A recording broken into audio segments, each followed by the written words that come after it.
What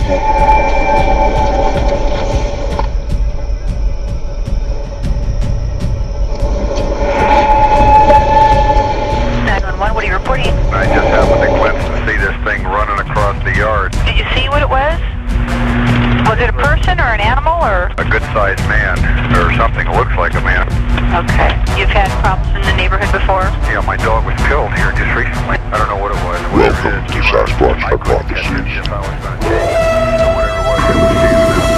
Jesus Christ, you better... Sir? See ya! Hello? Get somebody out here. What's going on now, sir? Son of a bitch is about 6'9".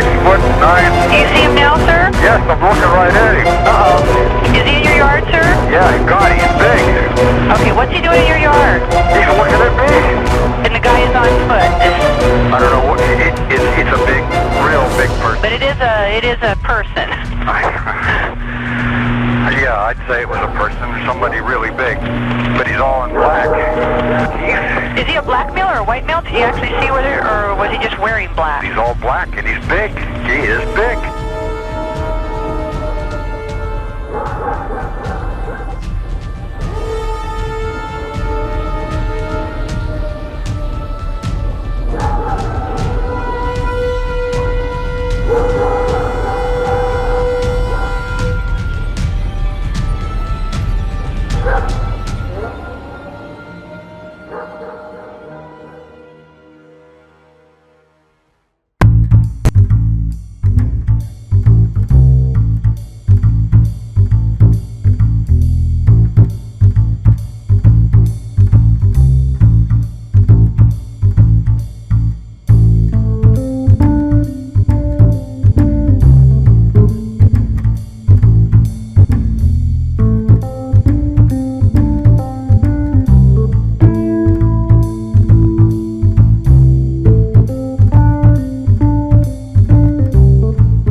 Evening, folks, and welcome to Sasquatch Hypotheses.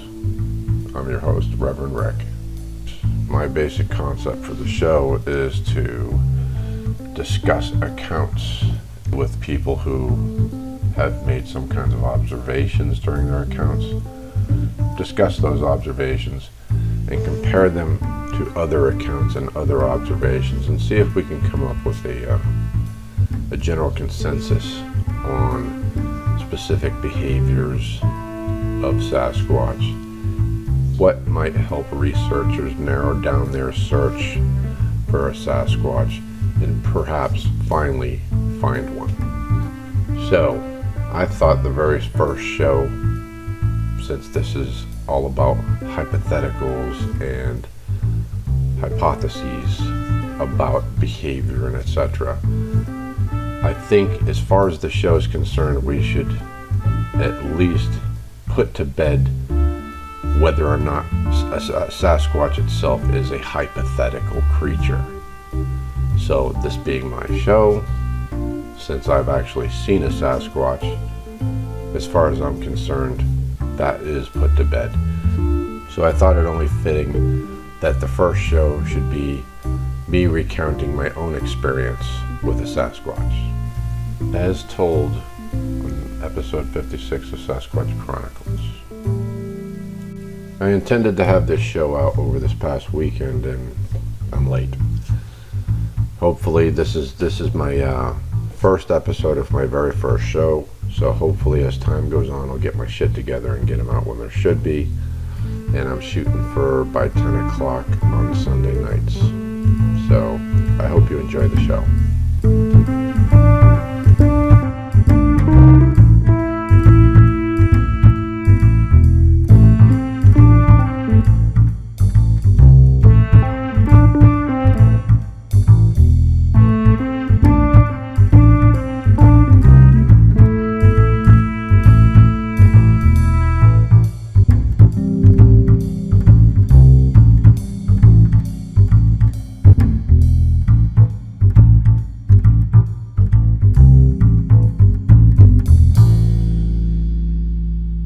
Well, I guess the very first encounter was when I was followed or something was paralleling me in the woods.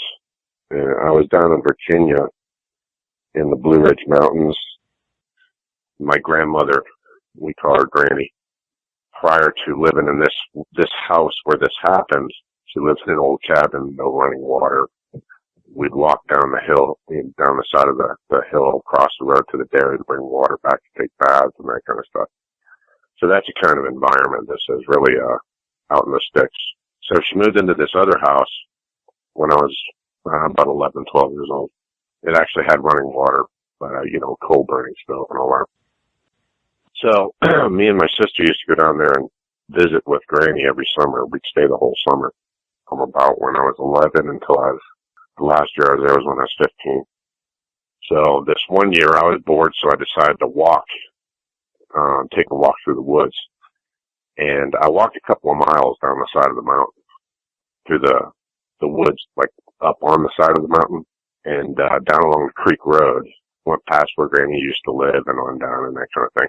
I don't know, just guessing, probably a half a mile from the house through the woods. I kept hearing these cracks, sticks cracking and stuff around me. Now, I was 13. I had no idea. I grew up in Boston. We only spent the summers down there at Granny's. So I was pretty much a city kid, had some exposure to the country, just living down there for the summer times. So I wasn't quite strictly city, but I didn't really understand the sounds of the forest that much, or the woods.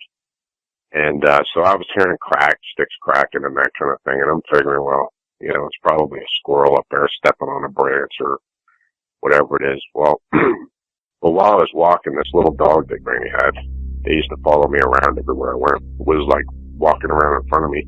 And it kept stopping and looking back and to the side, to my right side. And I would turn around and look, because it was obvious the dog was seeing something. And I'd look around and there would be nothing there. And then I'd walk on, and then I kept hearing these cracks, sticks cracking and leaves rustling and that kind of stuff off to my side and behind me. And I'm thinking, well, it's probably deer, because there were a lot of deer around there and black bears. So I figured it was probably some animal walking around up there. My family had always told me, black bears, they won't come near you.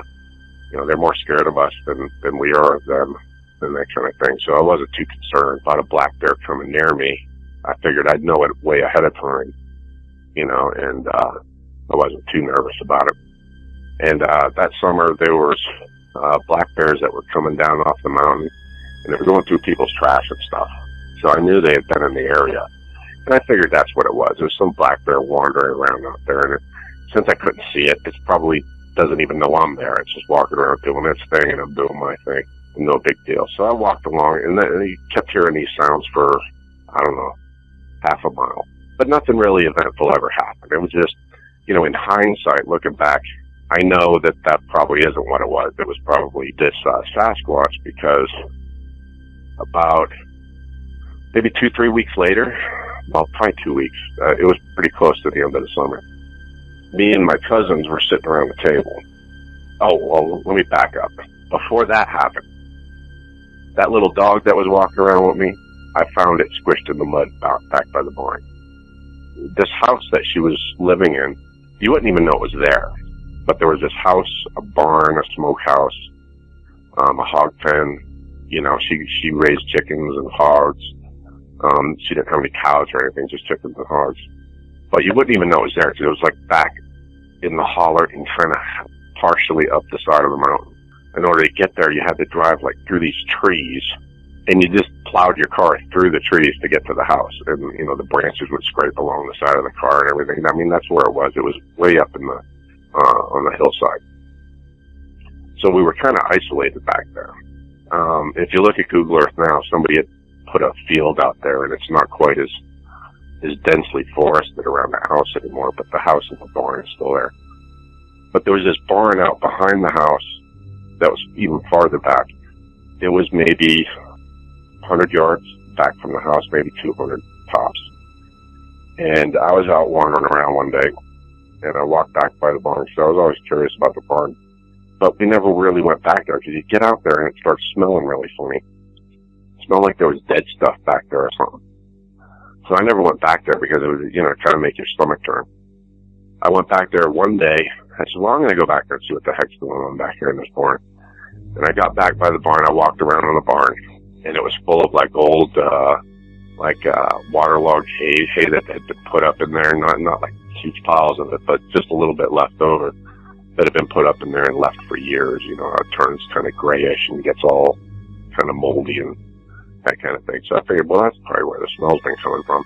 And as I was walking out, I was just walking around, and I found that little dog that was walking with me had been missing for a while. And it had it's not really a maggot. I guess it kind of is. There's this kind of fly that will land on cows and horses, and it'll lay an egg on them, just a single egg. And that egg will bore its way into their skin. And it just, one maggot will grow out of it. I forget what kind of fly it is. Well, this dog, one of them had landed on it, and it was in its neck. So when the dog disappeared, we thought, well, it just went off and died. That maggot finally got to its, its artery or whatever in its neck.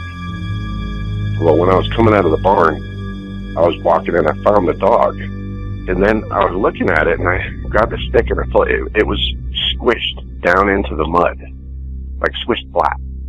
Its entire body was flattened out. It looked like it got run over by a truck. And I couldn't figure it out. Why, how in the hell, because she doesn't have cows. There's nothing back there that would have been heavy enough to squish this dog into the mud. And it rained, maybe just the rain, it sunk that far. And then I pulled it up, and it was actually flat. Its skull had been flattened. But, I was 13. I'm like, I have no idea. And it was in kind of off to the side where the grass was starting to grow, because there was like a muddy area that led up to the barn that had some, weeds growing. But you know how an old road that had been used a lot, you get the grass that grows in the middle and then some that grows along the tracks if nobody drives along it for a while. It was kind of like that. And then it got thicker off to the side. Well, that dog was like right on the edge of where the thick grass and weeds started. And it looked like it was in a flat spot. Now, I never looked. And I think this is honestly part of the problem with people finding stuff. Because when you're not looking for it, you don't see it. Because I wasn't looking to see if it was a big footprint, but that's what I think happened, is that the Sasquatch stepped on the dog. Because I remember it was a big flat area, and the dog was squished right down into it. When I pulled him up out of there, I could see that it was squished into there pretty good. I couldn't figure it out. But I wasn't looking to see if it was in a big footprint. I just know it was like a flat area around there. It looked like it got run over by a tire or something. It was like just flat. Anyway, that was the second thing that happened, was finding the dog. The same dog that was with me that kept alerting me to something following me through the woods is the dog I found flattened out by the barn that smelled rancid all the time, which in hindsight I suspect that Bigfoot was hanging out in there. Then about, a week or so later, my mom came back down from Boston to pick us up, me and my sister. Well, the night that they got there, the adults were all in the living room, yucking it up, talking. And me and my cousins were sitting in the kitchen, and we were yucking it up back there, talking about funny crap that happened over the summer and that kind of thing. And I was sitting at the kitchen table, which was like up against the wall, the back wall of the house.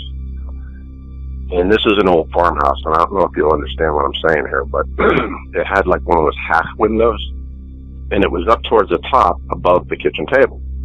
And my cousin Teresa was sitting to my right, my cousin Curtis was sitting to my left, and my sister was sitting there too.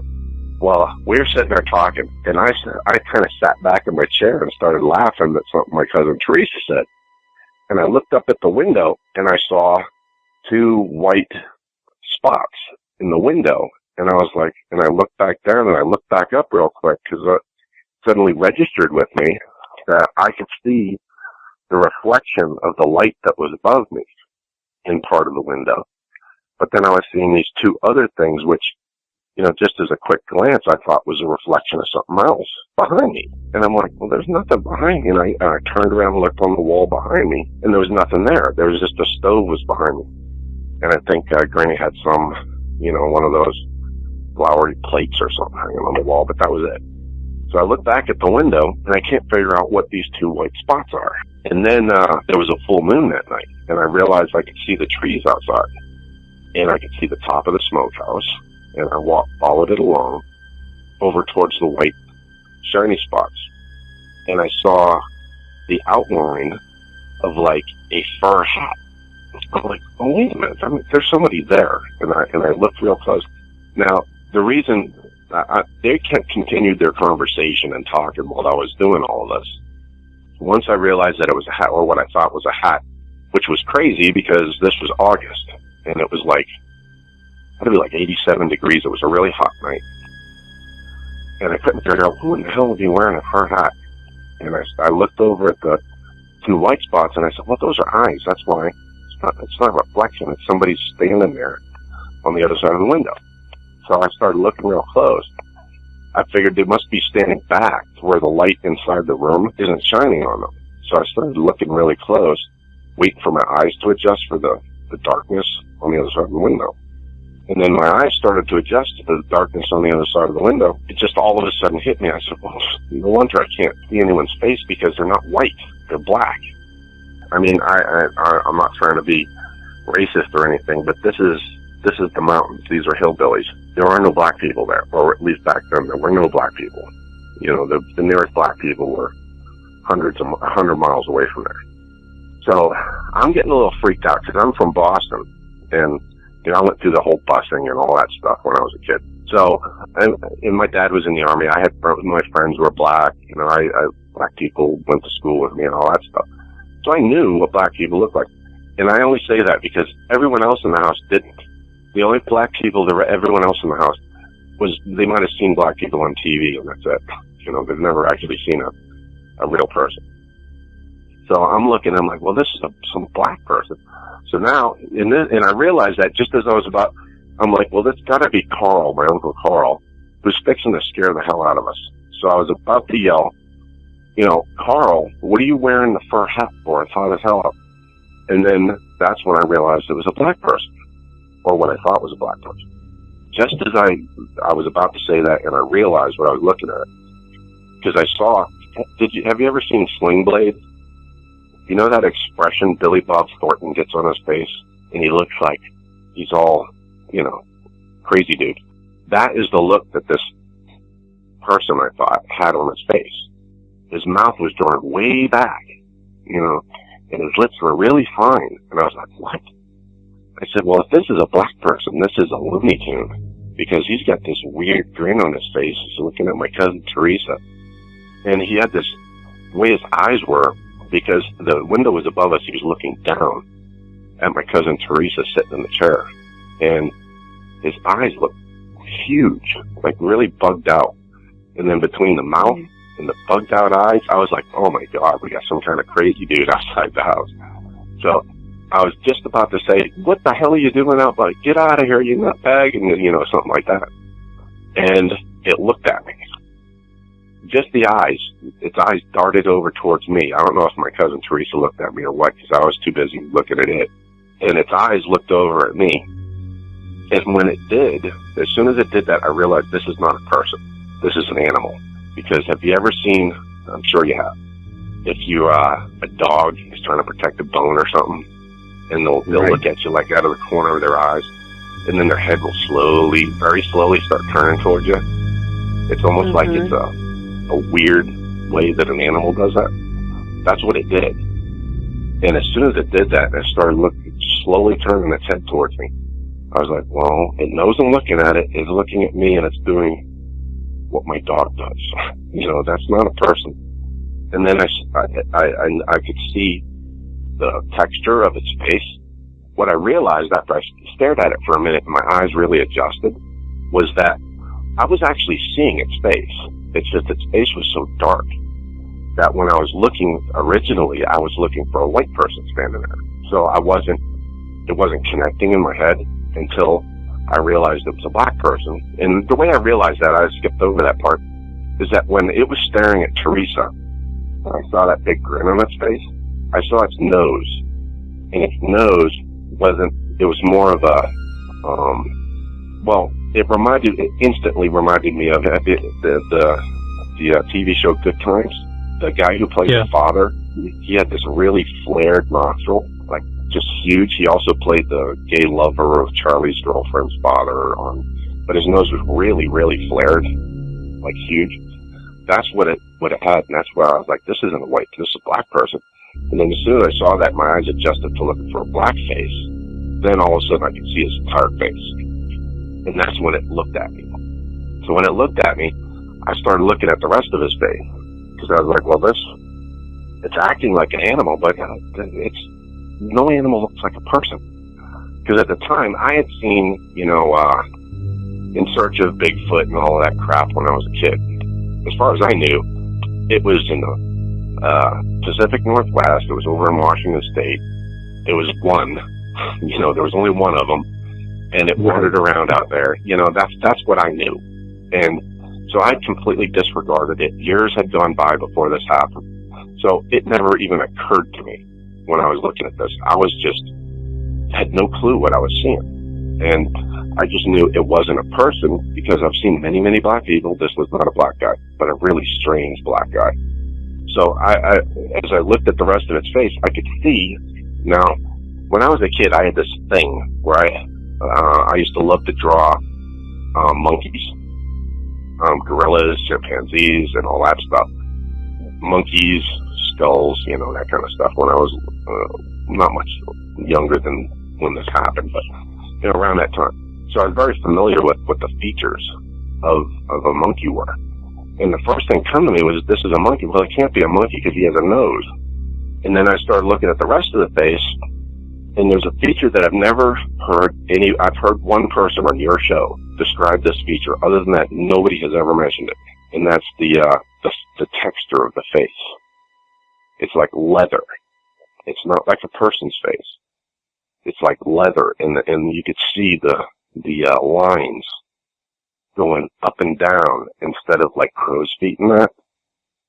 You could see the coming off of the cheeks, the lines that would run up and down the face were deep leathery looking lines, and you could actually see the sheen on right where the skin would where the grooves were in the skin. And I was like, well, that's a monkey.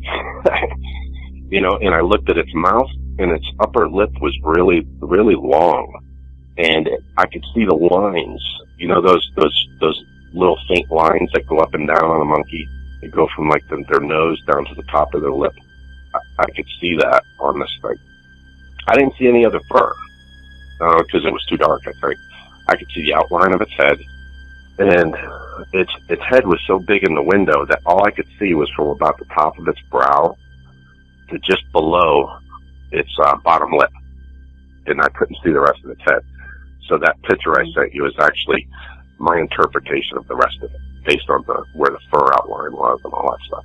But so I have no idea about the chin and that, but this is what I did see: is the texture of the face, the lines on the lips, the very thin lips that are almost like just a line that goes straight across. The other part of it that wasn't really monkey-like, the mouth was pushed back. It wasn't quite as protruding as like an ape. You know how they don't have that domed look. It did slightly, because when it had its head turned sideways, looking towards my cousin, I could see the mouth going around and way back. So it did slightly have it, but so do we. You know what I mean? But it was a little more than us. But it wasn't anything like a gorilla or a chimp or anything like that. It was pushed much farther back. And I think that's why it had a nose. If you just take the mouth of a monkey and shove it back and leave the nose as is, the little part that connects, that pushes back, you would get the same shaped nose with big flared nostrils. And that's basically what it was, So after I stared at it for a minute, and it was really enthused at listening to my cousin Teresa, it appeared. It was really taken with her. Because, the whole time I was staring at it, it never realized I was looking at it until, finally its eyes darted over to me. I think that and I've heard this before, they're big into kids. Like prepubescent, that kind of area. I think the sound of the female voice that age draws them. Because this thing was it was hanging on everything she was saying. Until, of course, it saw me. But anyway, then I was staring at it. We stared at each other for a minute, and it wasn't moving. And I was like, well, in addition to everything else I realized, It looks like a monkey, but it's not a monkey. It's not. I know it's not a black guy. And I said, I'm thinking in my head, well, it's possible because he had that weird grin on his face. Maybe this is just some escaped lunatic who was born with some kind of weird, birth defect or something. It looks like this, And then I realized, well, he's not moving. It was like it was trying to stay perfectly still. Like it knew I saw it, but it thought if it stayed still, that I couldn't see it anymore. That was the thought that went through my head the way it was. Because its eyes darted over and its head slowly started turning. And I don't think it really, like a dog, I don't think it realized that its head was turning. Because it was turning so slow, it's almost imperceptible. And I think it was trying to stay still, thinking I couldn't see it. Well, once it did that, and I suddenly went, this is an animal, and this is creepy. It just scared the hell out of me, and I ran. I don't think I've ever ran so fast. I just jumped, the chair went flying across the room, and I went in the other room. And my cousins and my sister followed right behind me. And I said, did you all just see that? They said, no, we ran because you ran. So, and then my mom and granny go, what in the hell's wrong with you? What are you doing? And I said, there's the weird looking, and I didn't want to say, because I thought, well, they're going to think I'm nuts if I say a kind of a gorilla thing in the window. So I said, this really weird looking black guy looking in the window in the kitchen.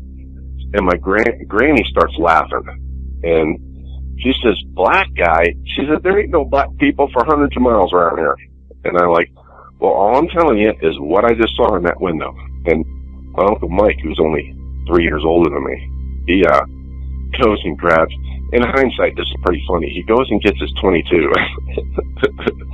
And we go out the back door. I go out with him. We go out the back door looking for this thing.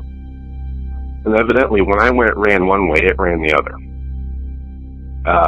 As I'm trying to explain this to them, my grandmother's friend comes up, but you could hear him come up on the porch, and he comes in the house. Now, my grandmother, she automatically assumes that it was him looking in the window at us. And I'm like, well, I got a good look at this guy. That was not him, because I've known this guy since I was like 5. It wasn't him. And not only that, the guy could not have made it around the house. He was like 85 years old. He could not have made it around the house fast enough to get back in the front door. She goes, what are you scaring these kids for? He goes, what the hell are you talking about? He goes, what were you looking in the window out there for? He goes, I wasn't looking in the window. He says, but I heard something tearing ass up the side of the mountain. So me and my Uncle Mike go out the back, and the woods were 5 steps from the back door. You could actually because the kitchen was like almost like an add-on to it was like an old farmhouse that people kept adding rooms to. So the kitchen was just like an add-on to the back of the house, and the door was on the side. And when you walked out the door, you'd walk about 5 steps, and the mountain really started right at the base of the door. It started going up. So you'd take about 5 steps and you'd be in the woods. So we walked out there, and we're standing out behind the door, and we could hear something rustling around in the trees. So my Uncle Mike goes hauling butt up into the trees after it. I'm going to shoot your ass and all that stuff. And then I don't hear anything. I'm like, Mike, and he doesn't say anything. He goes, well, I chased something back up in there. He says, I think it was a buck. It was just pounding up the side of the mountain. And that was the end of that experience. They didn't believe me that it was, of course I didn't describe exactly, but also my grandmother, chickens were constantly going missing. She had these 2 huge hogs. Nothing ever happened to them. But they had to weigh 600-800 pounds. They were massive. The biggest hogs I've ever seen in my life. Nothing ever happened to them, but when the chickens would go missing, we would find chickens with their heads tore off, and we'd find them all over the place. We'd find them out by the woods, back by the barn, and I would say, Granny, what the hell's wrong with, why are these chickens doesn't have a head? She said, well, the hogs bite the heads off when they come near them to, eat their food. And the hogs just bite their heads off, and then they run around because they're not dead yet. I'm like, oh, okay. But there was also chickens that went missing. And she said, chickens going missing all the time around here. I think the hogs are eating. In hindsight, I think maybe the Sasquatch was helping himself. Going back to the window incident, how far up is that window? I was about 5'4" at the time. So that window, the bottom of it was about maybe to my chin. So it was probably from bottom to top, maybe 6 foot to the top, and about, 4.5 foot or something like that at the bottom. Something like that. And then you're talking probably a couple more feet between the floor and the ground, right? Yeah. I mean, the ground outside was a little bit higher than the floor inside because, like I said, the mountain came right down to the house back there. Really not mountain. I think from years and years of rain, and there's a lot of clay there, that the clay had slid a little bit. So, but no more than, from an average house, probably no more than 6 inches to a foot higher than the foundation kind of thing. So, whatever it was, it had to be squatting back there. It wasn't actually looking in the window standing. It had to be kind of crouched down looking in the window. I mean, assuming it was a Sasquatch. Right. But if I was standing back there, right now I'm 6'4". If I was standing back there, I would probably have to hunker my head down a little bit. So the top of the window was probably about 6 foot up. Bottom was, 4.5 feet. When you saw the face, would you describe it as kind of a Down syndrome type look? I've known a few people with Down syndrome. I don't think I would. I mean, I guess in a way you could say that, because it was just it was like a goofy look. You know what I mean? Because I'm talking about Billy Bob Thornton and that whole right, granny head. right. But as far as the eyes, being they're kind of almond shape or slanty, almost like they're half Asian. Most Down syndrome people, but to me, that's the way they strike me. I wouldn't say so. I wouldn't say the eyes were like that. No, I guess not. It looks, the only difference in the picture I sent you from what I've seen is the nose. And that's because I couldn't get it right. And I would rather have it look more human than ape-like because I didn't want to represent it as just being like a monkey look. Take a look at Australian Aborigine photos. A lot of folks will describe the nose like theirs. Are they those real thin, high-nostriled kind of noses? More wider, kind of flat. Yeah. Yeah. I would say, yeah. The nose doesn't stick out very far. Right. As far as the tip of it. I sent you a picture a few minutes ago, so when you get a chance, take a look and see what you think about that. Okay. But Down syndrome, I don't think so. I would say it's more, it looked like a monkey. It looked like a monkey with a nose, and the mouth was mashed back. That's what it looked like to me. When you were describing, when you first saw it looking at your cousin Teresa, and its eyes were bugging out, and what you described as a grin, when it finally looked over at you, did the facial expression change at all? No, But when it slowly turned its head towards me, its mouth disappeared below the bottom of the window. Okay. So, but when its eyes darted towards me, I could still see its mouth. I did not see any change whatsoever, except that its eyes were looking at me now, and its head started to slowly turn towards me. Other than that, the face didn't change at all. It didn't show its teeth or anything like that. Mm-hmm. And it didn't growl, which, thinking back, with all the other stories I've heard, on your guys' show and everything, yeah, I'm kind of surprised. But I'm thinking, because when I think back about what it looked like in the descriptions and some of the artist renderings I've seen, although I don't know how accurate they would really be, most of the people that I've heard that have seen these things and try to describe them have seen them from 20, 30 feet away. And I think if this thing was standing 20, 30 feet away from me in the dark, I wouldn't see the details that I saw. The reason I saw the detail I did was because the light was shining right on its face. See, that's the other thing. Their skin kind of absorbs light, except where we have this cat. The Halloween cats, the black cats. They usually have the arched back and all that stuff. Right. Well, we have one of those, and I forget what the heck the breed is, but they're actually not black. they're brown. And you can't tell that they're brown until the light hits them a certain way. And then when you see the brown, you're like, wow, that cat really is brown. And you can't believe that they look so black when you see the brown, because they're really brown. But because of the way their fur is, it refracts the light in a certain way that makes them appear black. And when our cat gets out at night, you can't even find him, because you can actually look at right where he is. And even though you can see the shadows, you can't see him, because he's more of a void than he is a shadow or a dark object. You know what I'm saying? There's a subtle difference. He's more of like an absence of light in that spot rather than a shadowed area.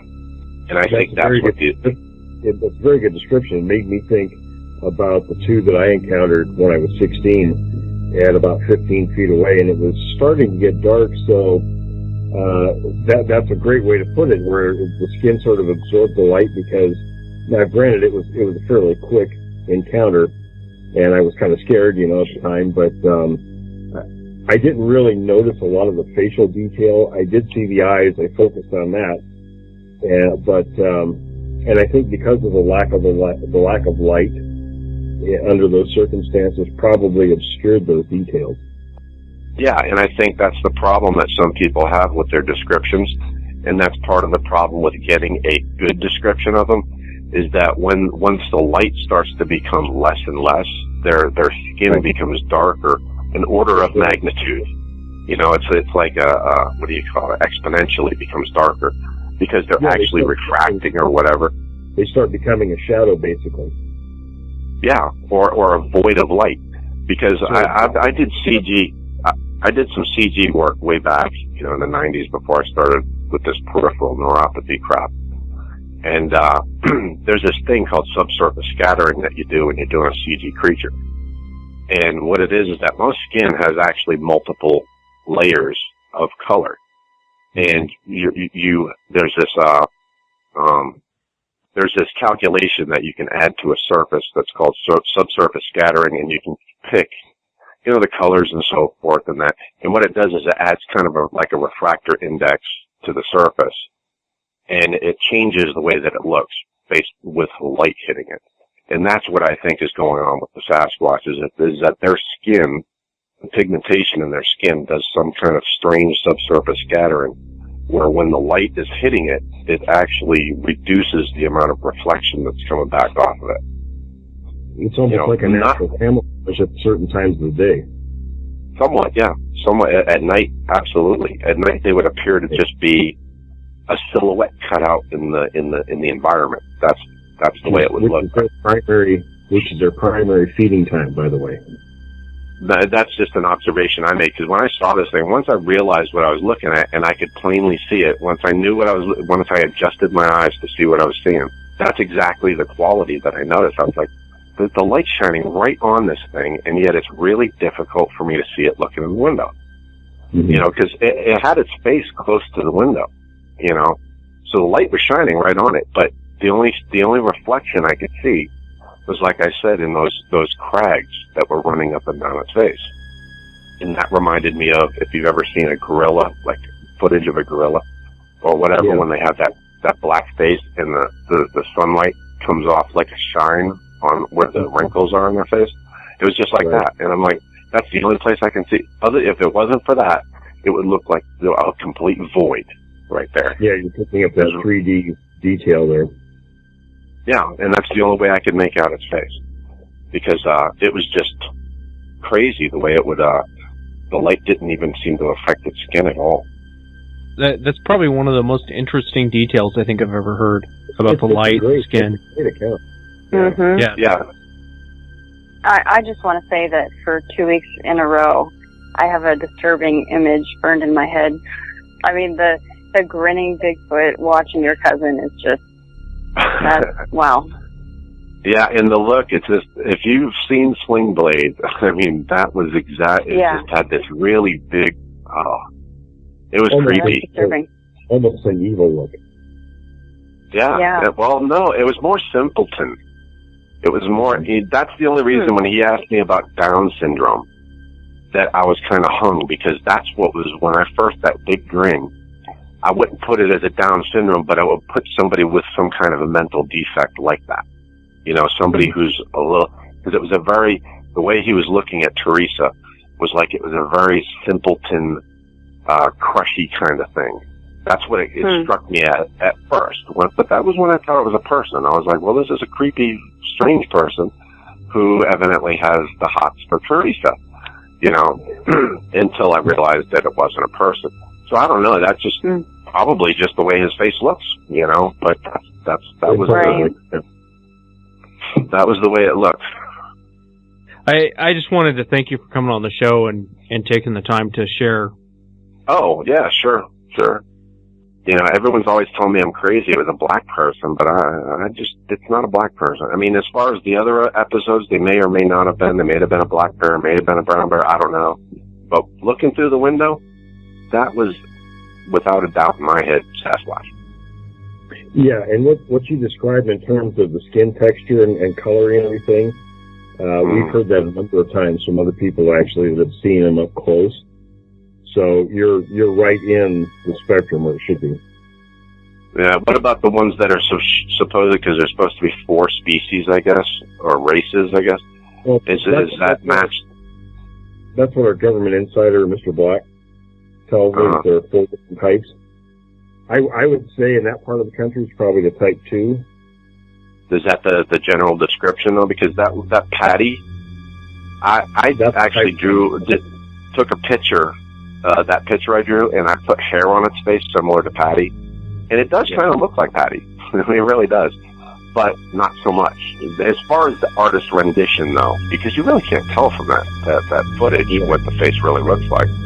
But the artist's rendition, who I assume is somebody who's pretty talented and they know how to reconstruct and all of that, looks more like a person than what I saw. What I saw looked more like a monkey.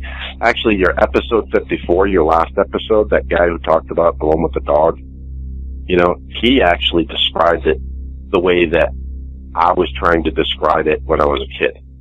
You know, it was kind of a strange, or what I had thought about anyway, it was a strange looking black guy monkey thing, you know, it wasn't, and he kind of described it very, very similar to what I did. I don't know where he was. I don't think he ever mentioned, but, you know. Anyway, well, yeah, it was great to be on the show. Great to get it off my chest. And the other thing I wanted to say before I forget is the thing about the eyes. Not the red eyes, but I've explained to people that there are whites to their eyes because, you know, I told you that's what drew me to the window. But their eyes don't look. They have whites to their eyes, but it's more like if you've seen a Labrador. You know, and I kind of exaggerated the whites in that picture a little bit. I wanted to hone the fact that they do have whites to their eye, but it's more like a lab. You know how they have whites to their eyes, but you can only barely see it around the edges. You know, unless or if you're looking to the side, you can see it. That's how this thing was. It wasn't like a person where we have these little tiny colored areas. They're larger, but they do have whites to their eyes. Yeah, because I've heard Kathy Strain or somebody, she was talking about seeing one in some place in Montana, and she said they don't have sclera. I'm like, yeah, they do. You know, so she's saying that they don't. Well, and then I thought about it. I said, well, if they look directly at you and they're at a distance, you might not see it. Because, you know, like a lab, I think it kind of, it's a little dark at the edges of the colored part of their eye, but there is white. You know, and if you're up close, you would probably see it. The first 2 that I saw, I could see the white, but you're right, it wasn't a great deal, you know, but you could see it around the edges. Right, yeah. Well, I'm glad you're verifying. Yeah. No, you're right on the money. Well, I guess that is exactly what I saw, and, you know, it had to be. I just, at the time, I was like, I have no idea what the hell this thing is. Well, you know if you're looking at human or not. Yeah, it's like this is just creepy, whatever. You know, it's acting like an animal. Right. You know? So, yeah. Well, it was great talking to you guys. Yeah, thank you so much, Rick. Sure appreciate it. All right, you guys take it easy. Good talking to you. The face story, that was awesome. That was great detail, and he told it very well. It really creeped me out. That wasn't even like a play on words. That really creeped me out, his description.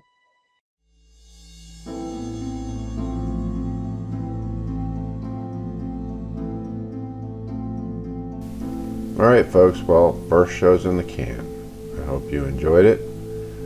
If you want to be on the show and share your experiences and your observations, just contact me on Facebook, Google Plus, or YouTube, or you can email me at Sasquatch Hypotheses with an ES, not an IS, at gmail.com. I look forward to hearing from you. Good night.